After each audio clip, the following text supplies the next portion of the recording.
안녕하세요. 오늘 딥다이브에서는 여러분이 보내주신 자료를 바탕으로 미국 국세청 IRS의 그 세무 대리인 세금 식별번호 PTIN에 대해 자세히 알아보겠습니다. 네, 안녕하세요.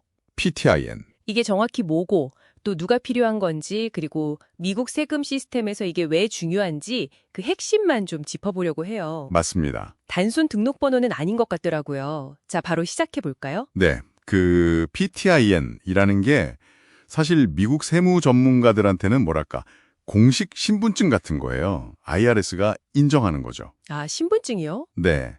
오늘 저희가 볼 자료들도 바로 이 PTIN이 뭔지, 누가 받아야 하는지, 그 EFIN과는 또 어떻게 다른지, 그리고 이걸 잘 지켰을 때 어떤 이점이 있고 어기면 또 어떤 위험이 따르는지 이런 걸 다루고 있죠. 왜 이런 시스템이 필요한지 그 배경까지도요. 좋습니다. 그럼 먼저 PTIN, 정확히 이게 뭔가요? 정의부터 좀 명확히 해주시죠. 간단히 말하면요.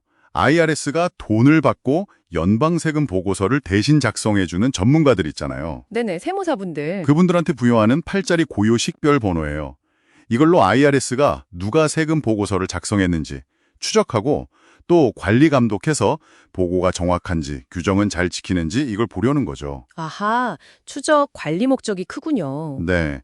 그래서 돈 받고 작성한 모든 세금 보고서에는 그 유료 대리인 섹션에 이 PTIN 번호를 꼭 적어야 하고요. 근데 이게 처음부터 이랬던 건 아니라고요. 맞아요. 그게 좀 흥미로운 지점인데 1999년에 처음 도입될 때는 사실 대리인들 개인정보, 특히 그 사회보장번호 SSN을 보호하려는 목적이 더 컸어요. 아, 원래는 보호 목적이었군요. 네. 그랬는데 2010년부터는 이게 확 바뀌어서 모든 유급 대리인에게 의무화가 된 거예요. 그때부터는 정보 보호보다는 이제 핵심 규제 장치로 성격이 원작이 달라진 거죠. 2010년이 기점이군요. 그렇죠.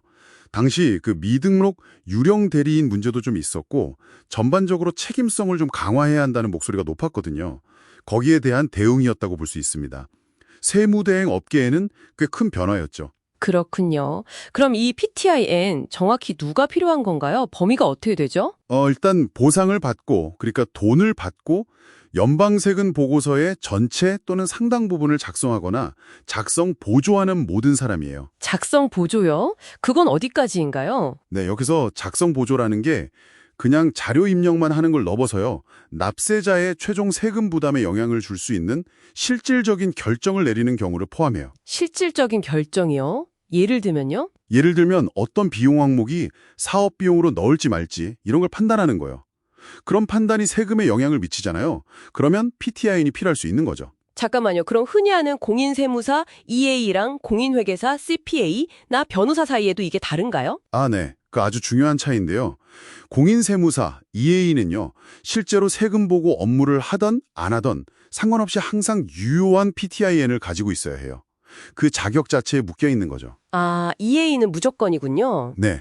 반면에 CPA나 변호사는 보수를 받고 연방세금 보고서 관련 업무를 할 때만 PTIN이 필요한 거고요. 아하, 돈 받고 할 때만. 그렇죠. 그러니까 직책 이름보다는 실제로 어떤 업무를 하느냐가 기준인 거예요. 그래서 뭐 인턴이나 그냥 부기 담당자라고 해도 실제 하는 일이 세금 결정에 영향을 미친다. 그럼 PTIN이 필요할 수 있어요. 그렇군요. 그럼 필요 없는 경우도 있겠죠? 당연하죠. 자원봉사자, 예를 들어 위타 같은 프로그램에서 무료로 해주시는 분들이나 아니면 그냥 자기 회사 내부 보고서를 작성하는 직원, 이런 분들은 필요 없고요. 아, 그리고 미국 밖에서라도 미국 세금 보고서를 돈 받고 작성해주면 그것도 PTIN이 필요합니다. 아, 해외 대리인도요? 알겠습니다. 여기서 또 많은 분들이 헷갈리시는 게 PTIN이랑 EPFIN인데 이건 좀 확실히 짚고 넘어가야 할 것 같아요. 네, 정말 중요합니다. 이거 많이들 혼동하시는데 명확히 달라요. PTIN은 방금 말씀드린 것처럼 세금 보고서를 작성하는 개인 전문가에게 발급되는 번호고요. 개인에게? 네, 반면에 EPFIN, 이건 전자보고 식별번호, Electronic Filing Identification Number인데 작성된 세금 보고서를 IRS에 전자적으로 전송할 권한이 있는 사업체나 사무소에 부여되는 거예요. 아, 사업체에 주는 거군요. 그렇죠. 개인, 대사업체 이렇게 구분하시면 돼요. 그러면 비유를 하자면 PTIN은 운전면허증 같은 거고 EPFI에는 그 차의 번호판 같은 거라고 생각하면 될까요? 네, 아주 정확한 비유인데요. 대부분 전문 세무 대리인들은 연간 11건 이상 보고서를 처리하면 전자 보고가 의무니까 EPFIN을 가진 회사에 소속되어 일하게 되는 거고요. 맞습니다. 딱 그 구조예요. 자, 그럼 이제 자료에서 세금 혜택이라고 언급된 부분을 좀 보죠. 이게 직접 돈을 아껴주는 그런 세금 감면 혜택은 아니고요. 아, 그런 건 아니고요? 네. 그보다는 PTIN 규정을 잘 지킴으로써 얻게 되는 전문가로서의 이점을 말하는 거예요. 예를 들어 유효한 PTIN이 있어야 더 높은 전문 자격, 스카점 공인세무사, EA 자격을 딸 수 있는 첫걸음이 되는 거죠. 아, EA가 되려면 일단 PTIN부터 있어야 하는군요. 그렇습니다. 그리고 PTIN이 있는 비공인 대리인의 경우에는요. IRS에서 운용하는 연간 보고 시즌 프로그램 AFSP라는 게 있어요. 여기에 참여할 자격을 얻게 돼요. AFSP요? 그건 어떤 건가요? 이 프로그램을 이수하면 특정 상황에서 고객을 제한적으로 대리할 수 있는 제한된 대리권을 얻을 수 있고요. 더 중요한 건 IRS 공식 세무 대리인 디렉토리에 이름이 올라가요. 아, 공식 디렉토리요? 네. 이건 고객 확보나 신뢰도 면에서 정말 실질적인 도움이 되죠. 결국 PTIN이 있다는 건 고객에게 나는 확법적이고 신뢰할 만한 전문가입니다. 라고 증명하는 가장 기본적인 방법인 셈이에요. 그렇군요. 규정을 지키면 이렇게 전문성 향상의 기회가 열리는데 반대로 만약에 PTIN 없이 돈 받고 세금 보고서를 작성하면 어떻게 되나요? 좀 심각할 것 같은데요? 네, 이건 상당히 심각할 수 있습니다.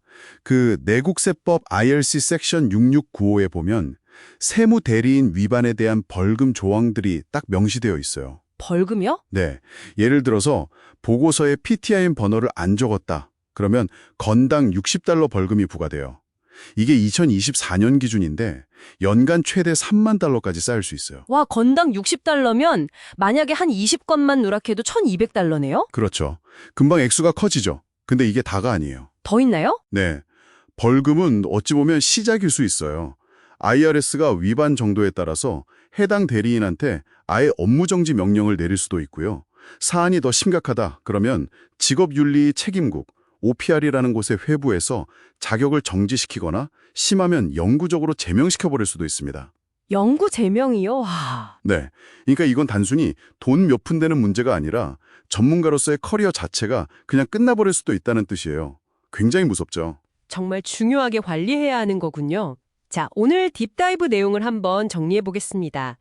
PTIN은 미국에서 보수를 받고 연방 세금 보고서를 작성하는 전문가라면 꼭 갖춰야 하는 일종의 신분증이고 매년 갱신해야 한다는 점. 네, 매년 갱신 중요하죠. 그리고 사업체의 전자보고 권한인 이파인과는 명확히 다르다는 점도 기억해야 하고요. 규정을 잘 지키면 AFSP 참여나 EA 자격 취득 같은 전문성 향상의 기회를 얻을 수 있지만 만약 어기면 벌금은 물론이고 업무정지나 자격 박탈까지 당할 수 있다는 거. 맞습니다. 그래서 이게 여러분께 어떤 의미일까요? 만약 유료 세무 대리인을 고용하신다면 그분이 이 기본적인 PTIN 자격을 갖추고 있는지 확인하는 게 중요하겠고요. 반대로 여러분이 세무 전문가를 꿈꾸시거나 이미 활동 중이시라면 이 PTIN 규정 준수는 성공적인 커리어를 위한 정말 필수적인 첫 단추라고 할 수 있겠습니다. 네, 마지막으로 이런 질문을 한번 던져보고 싶어요. 이 PTIN과 이파인 시스템은 결국 세금 보고서 작성에 있어서 개인 전문가, 그리고 그 전문가가 속한 회사, 양쪽 모두에게 책임을 묻는 이중 구조를 만들거든요. 아, 개인과 회사 둘 다요? 네, 단순히 벌금을 피하는 걸 넘어서 이러한 어떤 투명성이나 책임 구조가 여러분이 받으시는 혹은 제공하시는 세금 서비스의 실제적인 질과 윤리에 과연 어떤 영향을 미친다고 생각하시는지. 세금이라는 게 워낙 복잡하니까요. 이런 부분도 한 번쯤 깊이 생각해 보시면 좋지 않을까 싶습니다.